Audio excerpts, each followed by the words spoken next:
Hey guys, Victor and Rix here from Stream of Thought, wanting to let you know that we are not only on iTunes anymore. We've expanded onto Spotify and Stitcher. You can also find us on Podbean. Please, if you listen to our podcast, leave us a rating. We would love your feedback. Also, send an email to streamofthoughtpodcast@gmail.com. We would love to hear anything that you have for us. Thanks for listening.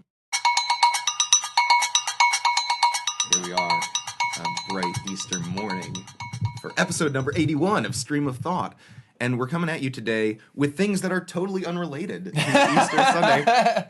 As usual. In a timeless sort of way. You know, this is a stressful time for people. You can just relax. We just have some fun talking a little bit about Victor's MoviePass and his experience with that. And we then transition. The minor but major changes I made on my cell phone. Man, let me just tell you. the tiny little adjustment that you make. It's like Victor, it's like a butterfly emerging from a cocoon. That's exactly it. A beautiful thing to behold. Yeah, on this for Easter sure. Sunday. And then what did we talk about after the MoviePass? We end up talking a little bit about Star Wars. Oh, Star Wars, a little bit. Are you over Star Wars? Are you over Star Wars and just studio involvement or lack thereof? Yep. But yeah, pretty enjoyable today on this fine Easter morning. So, with that being said, enjoy episode number 81 on Stream of Thought. We hope you enjoy. I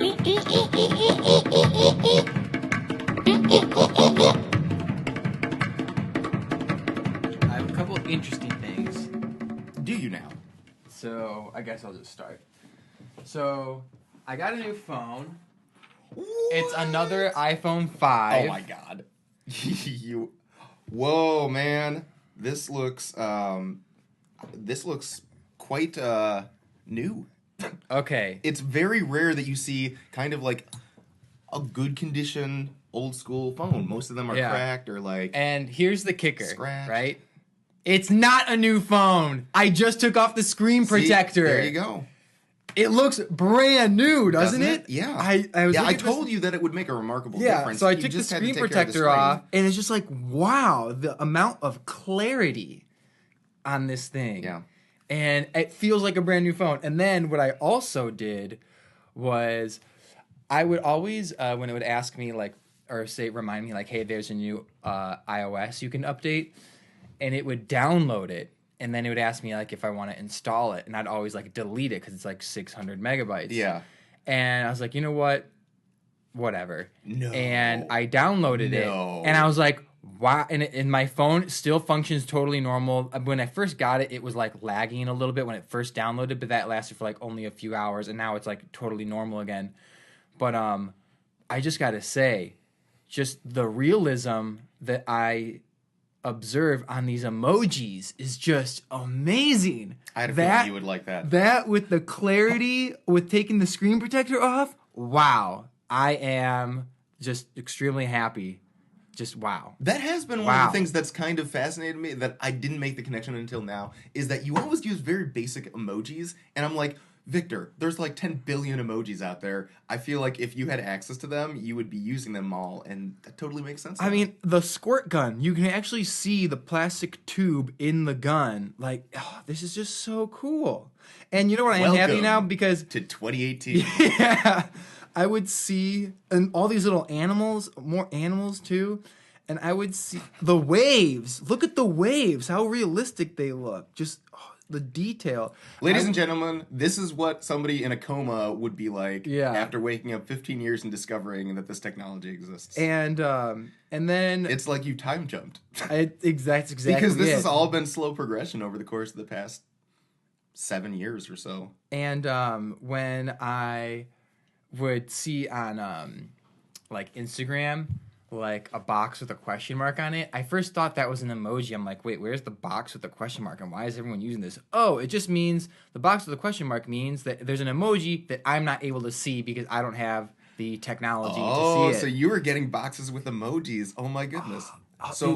Man. So texts that Neil and I were sending with like weird emojis, were you getting like box with question marks in them? Not all the time. I mean, I don't really I can't recall really from text messages, but it's usually just on Instagram that I see when people write in their description or something like that. See, it's the simple little changes that you just have to make, the updates, the upgrades to your life And suddenly you're like, oh my god, I never knew life could be this much more pleasurable. The reason that I got I downloaded the latest iOS is because I tried downloading an app and it was like you cannot download unless you have 10.2 or something. I had like 10.0 and I jumped from 10.0 to 10.3. So wow, that was a lot. Yeah, I just thought I heard like a seagull or something outside. I know. Oh, they are. What the hell is going on out there? Hey, shut the hell up! We're trying to do a podcast. Wow, flock of... Yeah, there are some seagulls out there. What the hell? What? Oh, there are. Yeah, I see them now, too. Zero, not a single body of water. It's like a flock, too. In this area, yeah. That's, wow, really annoying. That was weird. So, ignoring that. So, the app that I tried downloading was MoviePass. Have you heard of it? Oh, no. Yeah. Oh, no. Yeah. Oh, no. What? I knew you were going to have something to say. Yeah, no. I want to hear what you had to say. I want to hear your story of how you got to this, because I only have a general understanding of the idea of what it is. So tell me your journey to downloading MoviePass, which required you to update your phone and discover this whole new world. So I was on the Instagram account Fuck Jerry. You and Fuck Jerry. And I've heard other people actually mention Fuck Jerry before on like other big time podcasts. Dude, dude. People know a lot of celebrities follow Fuck Jerry. He's the biggest meme account. I'm gonna have to check that out. He's the biggest meme account. He has like 11 million, 12 million followers. I think I just heard it for the third time this week, and I'm like, wow, okay, so this isn't just some random Victor. Like everybody, yeah, it really does seem like anybody who's aware of social media stuff is aware of Fuck Jerry. Yes, exactly. Thank you for enlightening me. And right, so you heard about this. So I saw this on the Instagram stories, which is like it's like Snapchat but on Instagram, way better. Oh, I deleted my Snapchat account, by the way. We can talk about that in a minute. But I saw an ad for MoviePass because I hadn't heard of it until this, a couple weeks ago. And I read about it. I was like, this is pretty interesting. And I didn't think anything of it. Mm-hmm. And I got kind of like the basic rundown of what it was. And then when I saw this ad again, I was like, you know what? I think I'll sign up for it. Give the basic rundown of what it was, yeah. MoviePass is an app that you can have, and it's been around for a while, and just now it's like starting to become like released. Widely it's like it's now like being available to the public, whereas before it was just like being tested. You know what I'm saying? Yes. So MoviePass is this app that comes down to being about $7 a month. Right now, there's a sale, quote unquote, for $7 a month, and I think it'll go back to $10 a month, where you pay this monthly bill and you get a card, like a credit card almost, and you can go to different movie theaters in the country. Not all of them are accepting this, but a majority of them are. Like AMC is like, hell no, but pretty much all other movie theaters are like, no, yes, we are partnered with MoviePass. Mm-hmm. And you can go see a movie, up to one movie every day. You just swipe your card and you can go see a movie. And it's cool because you only pay, whatever the rate is, $7 to $10 a month. What? You can see a movie every day for the month for that amount. Yeah. And so I downloaded the app because the app allows you to see what theaters in the area accept it, which most of them except for AMC. Does the Glen? And the Glen does, yeah. That's what I did. That's one of the things that I did. I looked up to see what theaters accepted it before I bought it. Yeah. Because you pay it all at once. Yeah. And they just say like, hey, it's like $7 a month. Yeah. But really you're paying, like $80, all at one time. So, and I read the pros and cons. I did my research, and read the pros and cons and everything, which perfect for me because I don't see movies with big groups of people. You know what I'm saying? And I go like on a whim, and I'm not like, I don't go during like right when the movies come out, because when you have the app or the card, you can check in to the movie theater, right, to reserve a ticket, but you can only check in if you're within 100 yards of the movie theater. Right? Okay. And when you reserve your ticket, you have to go in person and claim your ticket or buy your ticket within 30 minutes of reserving it. Okay. You know what I'm saying? Yeah. So it's not like the best thing to do. Like if you're with a group of people and you're going on opening night to a movie, I mean, you may or may not get tickets. You know what I'm saying? Mm-hmm. So it's perfect for me because I just go like I don't even really plan to go. It's just I'll wake up one day like, Yeah. oh, maybe I'll go today and what's playing and Riding solo. I'm not like exactly. I'm not like super dead set and like I have to see this movie at this time. But my card should be coming in the mail in the next week. So what were the pros and cons that you had heard then? I'm curious. Those were just a few of the basic. What were the cons? What were the drawbacks? That you couldn't buy it immediately. That you had to be there in person. It's not a good thing if you're in big groups of people. And there was what was the other one? One or two. Like AMC, the biggest movie theater chain, doesn't accept it. Yeah. And there was like a few other things I can't remember. Yeah. So in regards to the terms and conditions of just on its front, what this deal appears to be is awesome. I mean, I heard about this maybe 3 months ago, and I'm like, how in the world? And this was back when AMC was allowing them. Yeah. This was before they had their split. And that's why it was in the news. But before that, it was like $7, AMC included. Mm-hmm. You could do anything. And basically, because it was so small starting out, is how AMC worked this deal in. But then, basically, they started expanding, and suddenly AMC is like, oh shit, like because I mean, they're getting their profit cut from the company, but it's only a percentage of whatever the total pie is. So if people are seeing, 10 movies a month or something like that, something crazy like that, then the actual cost or the revenue that the AMC or movie theaters are going to get is only going to be like, a tenth of that. Yeah, there's like a certain point where it's like advantageous. Oh wait, not so. Like if people really utilize it and take advantage of it, because if the masses, a movie ticket right now costs a single movie ticket at least $10 minimum, $15. You can find some places in the country though where you can go to a movie theater for like $2. Yeah, and there's Bloomingdale Picture Show. Bloomingdale Picture Show. Yeah, but the movies there you only pay like $2. Yeah, so there's like those all over the country, and so there's two issues.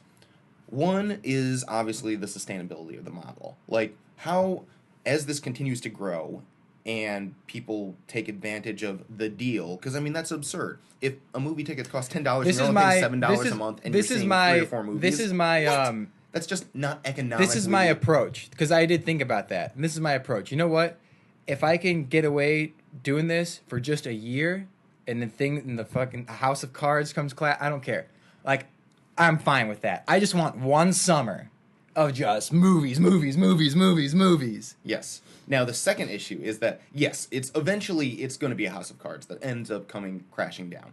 Now, the consequences of when that happens is, well, if the company knows that this is what's going to happen, and they've more or less indicated from various, business moves that this is like, they're basically just, riding the wave until it crashes and burns, but their side effort, which is more important than this quick cash grab, is gathering data from its users, because you have allowed them access to your personal information, your geolocation, as it relates to being close to movies and stuff like that. So they're able to track and gather your regular habits and use that data, and suddenly they're like a Cambridge Analytica, where people who are using MoviePasses have basically agreed by clicking on the terms and conditions and clicking that whatever agree, that they have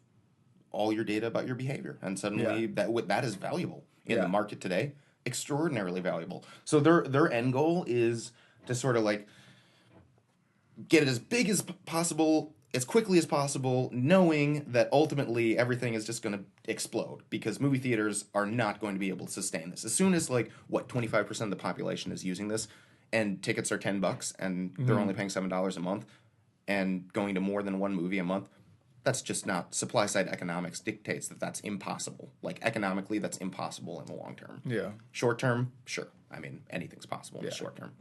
But it is not a sustainable business model. And so what happens after then is they move on using the data that they have accumulated from its users to one, be entrepreneurial and create some sort of new product based off of behavior patterns of the customer base that they already have, and two, selling it to outside advertising companies for beaucoup de money. Yeah. So that's sort of the overall, like, the stuff that goes on behind the scenes that you're not aware of when you read, like, oh, the pros and cons of, like, getting this is, well, the pro is that you can go to as many movies as you want. The con is that, you have to be in 100 yards in 30 minutes. Like, that's not really a con. I mean, that's like terms and conditions or and it stipulations morphs into of the something agreement. that it isn't right now. I wonder how many people... When a deal seems too good to be true, it is. Hang on. I wonder how many people were talking shit about Netflix when it was, you pay $8 a month and you can watch as many DVDs as you want and rent as many games as you want. Yeah. And then it morphed and went from DVD and video game mailings to what it is now. Correct, but their model of business was sustainable. They weren't in it to. When you think about the movies that were on Netflix even back then, like, yeah, there might have been one or two good movies, but they were from years ago. There weren't like good new movies, and so it's not like people were going out to Blockbuster. I'm talking about when it started out. Yeah, when it started out. I mean, it had like The Walking Dead and stuff like that, which was awesome. But I'm talking about Netflix before it became an internet thing. Yes. So what sort of stuff did they stream prior to it? No, they didn't stream anything. They weren't even an internet service provider. It was just a company that would mail you. You paid them. Yes, that's right. Like $8 a month, and you were allowed like one DVD. I think it was like one DVD and one video game at a time, like or one or the other at a time. For delivery or something. Yes. Right. You pay $8 a month and you watch a DVD and you mail it back to them, and then they mail they mail you whatever else you want. Dude, this had to have been at least 10 years. I don't want to say 15. That seems maybe too too far back. I remember my family. I remember watching this and thinking to myself, who the fuck wants to sit around and wait for a DVD to be mailed to them? I can go to the video store and just go get it myself. Exactly. And so my point is, yes, this MoviePass thing is new. There's pros and cons to everything. And the longevity, according to my calculations, not a stable business model. What I'm trying to say is I want this to work so that I can say, I told you so. No, that's fine. I am more than happy if the public and the economy says the impossible is possible, and this works. Great. I won't dispute that. I'm not an economist. Like, I'm not saying that my assessment is gospel. I'm just reiterating what I'm reading on a lot of these news sources, where the other thing that you're ignoring right now is the data accumulation. That you're okay. I'm okay with that. I don't give a shit as long as I can watch cool ass movies for cheap. So even if they sell your information to Russian hackers who end up getting into your bank account, everyone's information gets sold the second they hit click. They click something or what. Anyone who has a bank account has information that gets sold to people. Yeah, but I think the geolocation issues are a little bit different. I see what you're saying. So I mean that sort of, it goes beyond like web surfing and stuff like that, because that's relatively, you can't necessarily identify who is using the web per se. Like individually, it's like you have locations where web ports are available, but as soon as you add in geolocation tracking, like suddenly it's a person. It's an actual human being that you can identify specifically. They go into a store, They use another app on their phone while they're in a location. They know all of that information is used by people much smarter than us who like love data. And I see what you're saying. Every single data point. It's like, well, the pattern seems to be like 70% of people after they're done with the movie go to the Starbucks across the street. Okay, well let's get a partnership with like Starbucks and see if we can like do something similar with that, like free coffee after or something like that. I see. And expand. So I mean, it's great in the sense of marketing and all that, but the downside is that you never know where this data is going or to what purposes it's going to be used to manipulate you to give them more money. Yeah. Because, like, that's the ultimate goal. And when it comes to business ethics, unless they're a long-time, like, trusted organization with, like, a trusted head at their core, if they've only been around a couple of years, they don't have a reputation. Yeah. You don't know if they're going to try and scam people like Martin Shkreli. Yeah. Like, it's entirely possible these people could be scam artists in the long term. Like, that's like, we don't know. I mean, they could be legitimate business people, but they could have nefarious purposes. And so when you come to like really good deals where it's like, whoa, like this is insane. This is insane. Then it probably is, and there's always something going on behind the surface. There's always so some like, type of caveat behind it. But it could just be perceived fears. It's entirely possible, but history has shown, especially in the U.S., when you have these new startups that break industry barriers, it's a hit or miss. It's 50-50 whether it comes to people are screwed or not. Yeah. Or it's a great deal, like Netflix or whatever. Or data plans on cell phones. Get grandfathered into that unlimited data plan for like $7 a month. I don't think that ever happened with us. Very few people were smart enough to like get the unlimited data plan before it was not possible. I know. Basically, or unaffordable. I wonder when data plans came out, like what do you recall what the sizes of the data plans were? Minuscule. Very, very small. Get a family plan. 5 gig family plan. They lasted the whole month. You know what I'm saying? They didn't even refer to the amount because it was just phone calls. So people didn't expect you to like, I guess when the first rollover came minutes. Yeah, I don't know what I think that started becoming an issue when the first iPhone came out, availability, and you could get the internet on your phone. Because I think that was the first one. Well, before that, you could do internet on Blackberries. Yes, that's right. And you could do like mail and stuff like that in certain basic functions. But I think it was like 5 megabytes or something like that. Yeah. As soon as YouTube became a thing, data became 1,000 times larger. So that was one little riff. The phone / MoviePass. Yeah. Actually, I didn't even think of the MoviePass. I was just thinking of the phone. But the other thing is, I went yesterday to meet up with one of my friends who I used to work with at the Park District. We went to Marianas in Naperville. Have not been in a Marianas in about probably 4 years, right? Oh, so you haven't been into the one with the gas station? No, I've only used the gas station. I haven't been to that. Been in there. Yeah, and the reason, I don't know if I told you that one time I got gas and I was trying to pay with cash, and I was standing there for a while because no one was there, and then I walked back and I used a credit card. I could see like a person was in the back room and they were sleeping that one time. I was trying to pay with cash. Oh, man. And I was rooting for him. I was like, you know what? This person, they were probably up the night before, maybe partying, or maybe they had another job and they're just really tired. And you know what? How great is it for them that they can be in this isolated box, hide behind a corner, and just sleep, and no one can bother them. You were one of the few people who would give props to a person for doing that. Yeah. That is hilarious. I was like, good for you. Yeah. Good for you. Anyway, I never walked into a Marianas. On Thursday, Friday, and Saturdays, they have a deal where it's like $2 for craft beer. And I forgot to send you that picture. And yes. And I go there with one of my friends, and end up seeing one of my neighbors.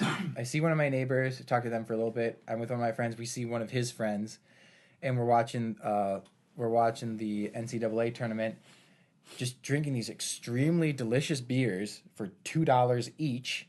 And then it's like, yeah, man. He's showing me around Mariana. He's like, yeah, you can buy any of the meat here, and they'll cook it for free for you if you want any meat from the place over here. It's like, I kind of want some sushi, so we got some sushi. He knew the guy that was at the seafood place, so he was like, hey, let's get some oysters. And the guy's like, yeah, I'll throw some crab and some shrimp on there for you. I'm gonna really set you guys up, because he always talks to him.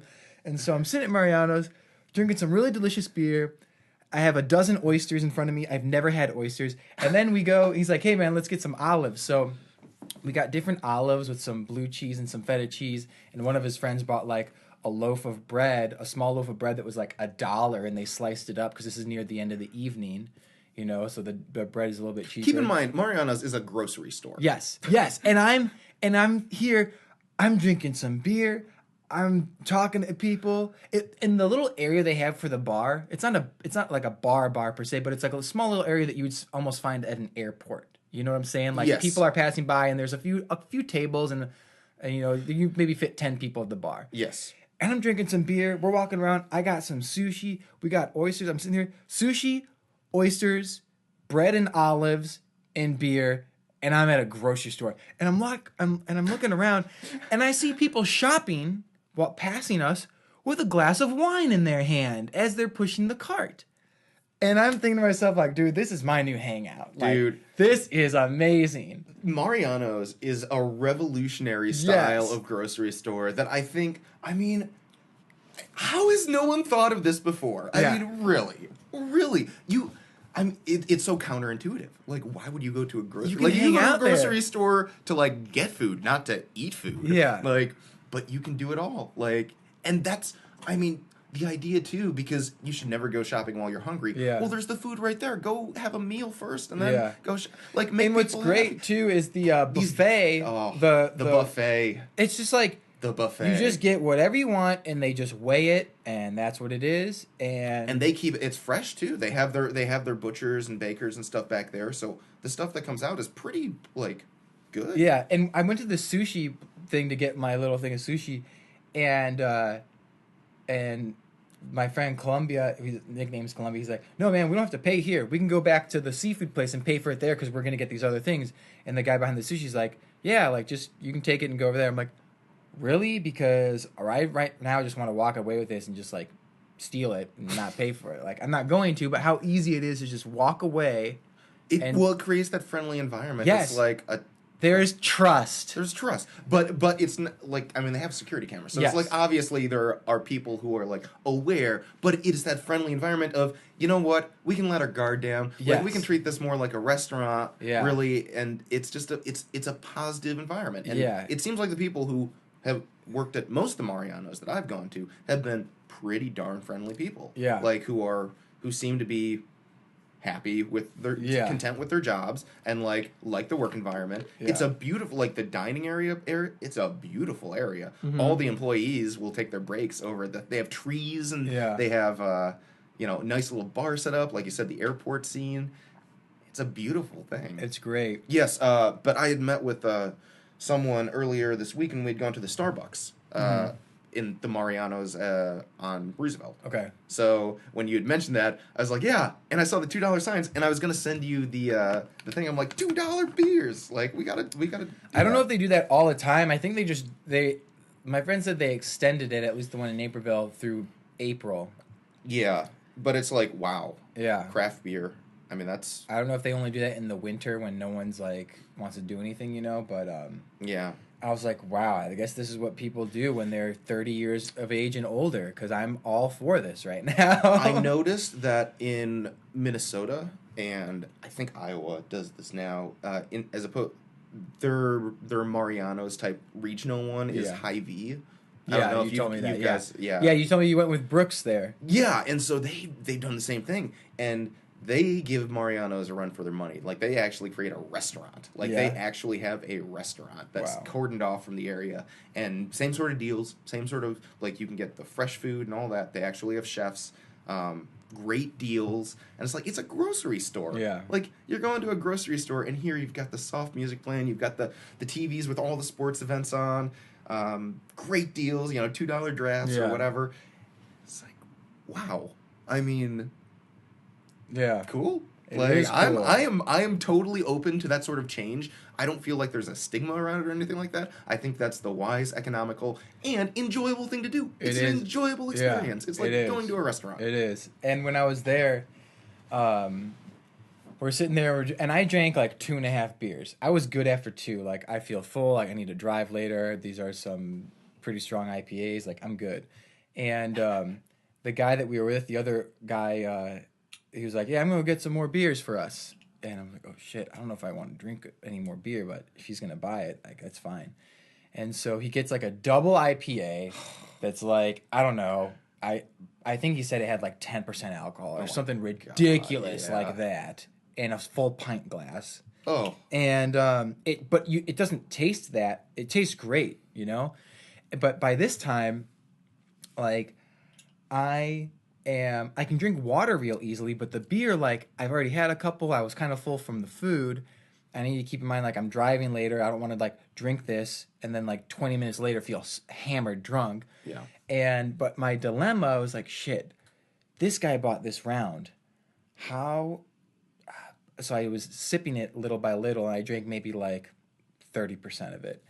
And I kept thinking in my mind, because we were kind of settling down, where everyone was getting ready to leave. I'm thinking to myself, I hope this guy leaves before us.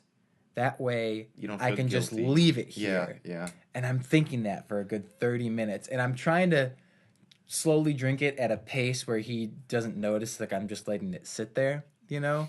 So a few times even, I pull it up to my lips, pretend like I'm drinking it, but I really don't. I put it back down. I've done that before. I've done that before. You know? Yeah. But luckily, he did leave before us. And I left it, because then Columbia is like, what the hell, man? What are you doing? You got to drive. And I told him, like, no, dude, like, I'm just trying to drink just enough where it looks like I'm drinking like a normal person. I don't want to drink this. I don't want to drink this. Yes. And it's weird because, like, what? You'd think my normal reaction would, well, just say no. But it's a little different when people are generous when it comes to, like, buying drinks. It's kind of like an obligation of, like, if you say yes to the beer, Yeah. like, you can say no, but don't expect them to offer you a free beer in the future again, kind of thing. Yeah. And if you say yes, you better expect to at least be sipping it to show that your appreciation for someone else. One thing I don't like is when you buy beers for someone and someone's like, oh, I'm good, I don't need it. And then they just give it to a random person. It's like, what the hell? Yeah. So I didn't want to give it to a random person. Friends, Another guy walked friends up. with disposable income. Yeah, another friend that we were walking up to, because this guy also, I mean, not that he was spending a ton of money, but he was an accountant, and he's like 50. He's got to be like 60 years old. He's an accountant. It's tax season, so they make half their income between January and April. You know what I'm saying? And it was fun, though. It was really fun to be at Marianas, and I definitely want to be going back. But yeah, good time. And I wonder too. I wonder if other parts of the country or the world have similar setups when it comes to convenience. Yeah. I mean, I feel like in the globalized economy that we have right now, ideas that are good that seem to catch on really quick tend to spread. Yeah. So. But man, dude, I got to tell you, It's a game changer. Those it's a real olives, game changer. olives with some bread and the feta and blue cheese, delicious. Wow. So with the Han Solo movie coming out, Oh, I heard about that. dude, did you know that's only 6 months after The Last Jedi came out? A 6-month gap between Star Wars movies. I did not know that. I mean, that's like kind of mind blowing if you think about it. I thought they had to have like at least 3 to 4 years between. It's like because it was back in 1999 or something like that, or 2001. 1999 when they did Phantom Menace. Was the Phantom Menace? Yeah. And 96 is when they re-released all 3 movies with like the digitally that's enhanced. Right. Stuff. And then I think 88 or 89. And then we had to wait 3 years for the next one? 4 years for the next one? Star Wars came out in 1977. Yes. And then the second movie came out 3 years later, and the third movie came out another 3 years after that, I think. You're going to get some haters from Star Wars. No, because I know my shit. Okay. 1977, May 25th, so 1977. May 25th, 1977, I believe, is the date that the movie first came out. And then there was a 18-year gap. Yeah. And then we had... No, then there was a 14-year gap. 14-year gap before then after the Last Jedi, or Return of the Jedi, is when they re-released all 3 movies that were digitally enhanced in 1996, and 2 or 3 years after that is when they did Phantom Menace. Okay. And then it was... The Clone Wars were... It was in 2001. So I don't know what... Yeah, I don't recall. And then... so it's about 3 years ago. And then we have to wait another till... when did the... first... I don't know. Honestly, my Star Wars craze has ended. Like I didn't. That's what I was wondering. I don't. I'm sure the movie that just came out a few months ago in December is really awesome. I saw The Force Awakens. I wasn't that impressed by it. It feels like the magic is sort of sucked from it because there was this intense wait that after you saw it, you're like, wow, like this is gonna have to hold me over for another 3 years. Like, and so you you accept it is what it is for its good and bad qualities, and you appreciate it in the legacy of the Star Wars canon. Yeah. And it's like, you know what? This movie had its flaws.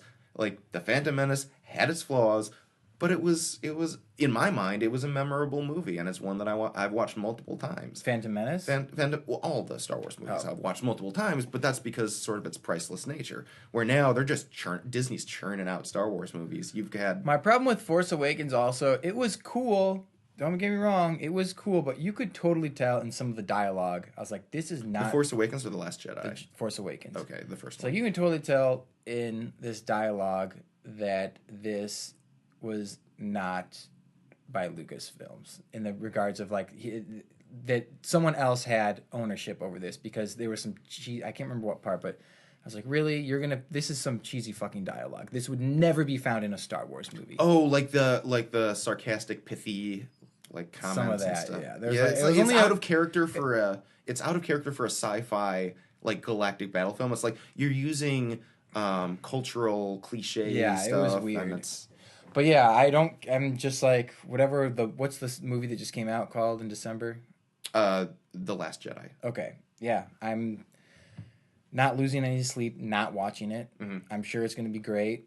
I'll probably only watch it if I'm at someone's house and someone suggests that we watch it. That way I'm with people and I can talk about it, but I'm not gung-ho. This is Star Wars for a new generation, and I'm okay with that. Yeah. Which is kind of a shame, because I know when the second trilogy came out starting in 98. And the second trilogy was like, it was way different. Phantom Menace is definitely the best one because it's so different, because you have pod racing, you have Darth Maul with the double-edged sword. The first time you saw, like, crazy deviations to lightsabers. That was kind of cool, but by no means was it like a good movie. Like, it was entertaining, but it wasn't good. Like a great Star Wars. It was intriguing. Yes. You were always intrigued by it, but it was nothing that was like, this is revolutionary. Like, this is touching my soul the way that some movies do. This is like, but I'm entertained. Like, I'll watch it. Like, yeah. I did enjoy in the last installment of the second trilogy, you see Darth Vader become Darth Vader, and you really see his anger and wrath begin to unfold. It's like, oh, this is cool. A lot of people hated that. A lot of people had a lot of complaints, but I think we needed that after waiting from 1970. When was Vader's first appearance? Was that in the first one? Yes, the opening battle. Yeah, obviously. But to be like waiting 30 years almost, 30 years to see it all come full circle. Yeah. And it's like, and here we are, and here's the transformation from this young little pod racer to the fierce, the Emperor's right hand sword, so to speak. Yeah, but we'll see. Yeah, so the Han Solo movie, then they moved it up too. Disney moved it up so that it wouldn't have to compete with Avengers Infinity War, which is coming out in a couple of months. And so, Disney's been trying to move around their whole lineup to accommodate all of its movies to try and get maximum viewership. They are turning into a movie monopoly, man. Yeah, I bet. Disney is becoming a titan. Or already is a titan. Yeah. Well, they're not so much, they're more, I've seen them more recently, like, moving away from, like, the, specializing in, like, the family-friendly kid stuff, and now doing more stuff that appeals to, the palate of those who enjoy action. Yes. Well, and I think the acquisition of Marvel a couple of years ago really changed Disney's management style when it came to movies. Because a lot of times, you have an awareness of the movie industry and studio interference and how big of an issue that can be in presenting a final product that's good, because the studio wants to include certain things that touch certain demographics, and there's marketing things that are always the studio's like, oh, you need to include this, like porgs or whatever, you know, like stuff needs to be included, BB-8, you know, Yeah. a cute little toy for kids to play with, or you know, something to talk to the Hispanic demographic, Yeah. or more importantly, the Chinese Yeah. market. And so there's always these requirements from the studio that the director includes certain things. What Disney has decided to do with Marvel is let its directors do its thing. Yeah. And to not interfere with its movies. Black Panther was not interfered with. Thor was not interfered with. Like, all these really good, solid, enjoyable, unusual movies all have been allowed to do their thing, and I think are better for And it. that's what's awesome, because I always remember my dad like emphasized the same thing when he was coaching. He'd be like, I'm hiring these coaches, like I don't care, like I'm gonna let them do their thing. And you know, it's not my job to like control what they do. I hire them so they do a fucking job. You're just making more work for yourself if you Micromanage. Yes, micromanage. And that's something too, that's a valuable lesson in life. I feel like micromanaging becomes a bigger issue when money becomes involved, and money's in the movie industry. That's really the only thing that speaks. And so studios are always very aware about the bottom line, and it takes a company that is self-confident in its end budget to be like, we don't need to tell them to insert these certain marketing things, because regardless of whether or not it's going to be a hit, we're going to be okay. Like, even if we take a loss, it's not going to be a huge loss. And it's proven with movies like Get Out, and you have a lot of these younger directors who are coming up in independent studios who are making their own films without studio interference. They're succeeding, and Disney's like, well, you know, Marvel has gotten this far doing their own thing. Let's let the directors do their stuff. You know, whatever story they want to tell, they can tell it, and we'll just keep hands off. And they are the juggernaut of Hollywood right now. No one can beat Marvel, and that's because they've been given the freedom to do their thing. But it's like, it's a luxury that Disney can afford to their studio. Absolutely. It's like it's weird because it's kind of cyclical. It feeds on itself. What was the thing that you were going to bring up that you almost started talking about in the car? And you were like, nope, I'm saving it for the podcast. Oh, yeah. So one of the things that I'm thinking about in just getting all of my crap together in preparation to move, and like deciding what to keep and what to toss, I have come across a lot of sort of historical knickknacks, whether just personal, you know, things from school, or things that are go back in my family generations and stuff like that. And it's interesting because, like I was saying in the car, that I come from a family where, like, we're super frugal. We're very economical in how we spend our money, but when it comes to getting rid of stuff, it's much easier just to like throw it out or give it away than it is to like try and get any sort of financial gain out of something selling it. Because in my mind, everything has value to someone. There's always something valuable, and it's just knowing the right market, because you'll see, especially in Glen Ellen, you'll go down roads and things like that, and you'll have people throwing out like really nice wooden ornate furniture. We just tossed a like this bookshelf that we just don't need, that you could easily be sold. Whereas in New York, if you see that sort of shit, like see a couch on the side of the road or a bookshelf, you're like, bed bugs, probably shouldn't take it. But you see it in Glen Ellen, and you're like, this is probably just pristine stuff that doesn't fit in their house anymore. Or that they just have been lying around and haven't been using and want to get rid of. And it's nice stuff, but it's like, for a lot of families in Glen Ellen, it's not kind of necessary to hawk and sell it. And it takes time and effort too to go out on that expedition. But it is interesting because I'm always reluctant to like throw away things that I know have value to a particular segment. So have you gone through of your stuff? Have you thrown anything out, or are you still in the process of doing, like, figuring out what to keep and what to toss?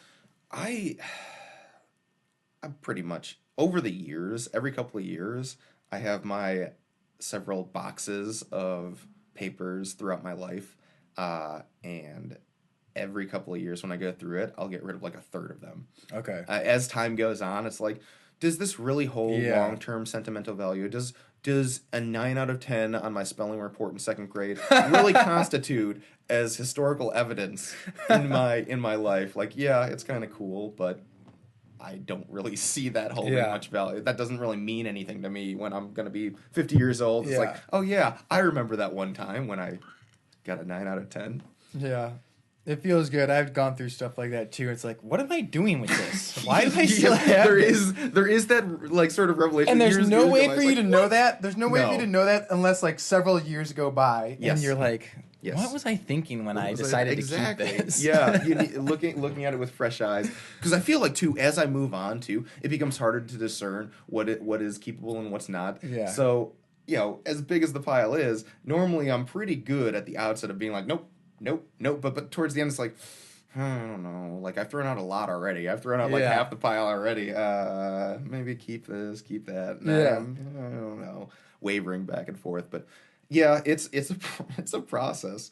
I am this more keeper type than not. I'm not a hoarder by any means. It feels good to cleanse, though. It does feel good to cleanse. I feel like order is sort of restored in the growing chaos that the moment when you're in the motion of grabbing a big stack of papers and you're throwing in recycling and you're just like the trip that you make from your room or your basement up to knowing that you're going to drop this in recycling is just like, man, this feels really good. Accomplishment, because it's not just the paper itself, but it's the time and energy that you put into that, and you know that you have just removed an unnecessary portion of clutter in your life. Yeah. And decluttering is always... That's why I always feel good when I defragment my computer. Oh, yeah? Yeah. I don't know if Macs have that issue. I don't think they do. No, not really. They don't fragment. No. Cool. Well, is there anything else you want to add? No, man. I think that's about All right. Well, I think we'll end it on that. Solid conversation. Solid conversation on a cool, crisp Easter morning. Indeed. Happy Easter. Happy Easter.